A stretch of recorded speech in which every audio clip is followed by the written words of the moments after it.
জীৱনত দুখৰ সময় আহিলে মানুহে কি কৰিব লাগে? এই প্ৰশ্নৰ উত্তৰ হয়তো সকলোৰে ওচৰত নাই। কাৰণ দুখ বুলিলে কেৱল চকুৰ পানী নহয়, কেতিয়াবা দুখ মানে ৰাতি নিদ্ৰা নোহোৱা, মনৰ ভিতৰত যুদ্ধ চলি থকা আৰু সকলো ঠিকেই আছে বুলি দেখুৱাই থাকিও ভিতৰৰ পৰা ভাঙি যোৱা। সকলোৱে কয়, ধৈৰ্য ধৰ, শান্ত হ, সময় সকলো ঠিক কৰি দিব। কিন্তু সত্যটো হ'ল সদায় শান্ত হৈ থকাটো সম্ভৱ নহয়।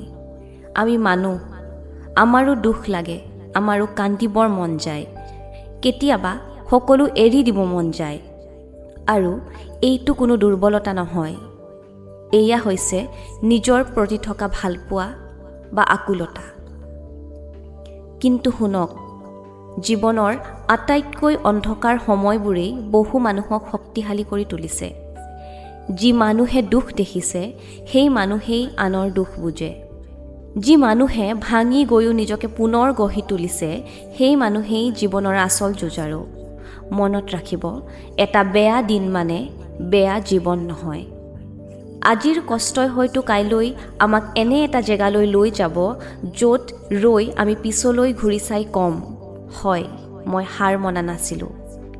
সেইকাৰণে দুখৰ দিনত নিজকে ঘৃণা নকৰিব, নিজকে সময় দিব, অলপ জিৰণি ল'ব, কিন্তু জীৱনৰ পৰা, পৰিস্থিতিৰ পৰা পলায়ন নকৰিব। কাৰণ আপুনিও গুৰুত্বপূৰ্ণ, আপোনাৰ জীৱনৰো মূল্য আছে আৰু আপোনাৰ কাহিনী এতিয়াও শেষ হোৱা নাই। হয়তো আজিৰ ৰাতিটো কঠিন, কিন্তু সূৰ্য পুনৰ উদয় হ'ব।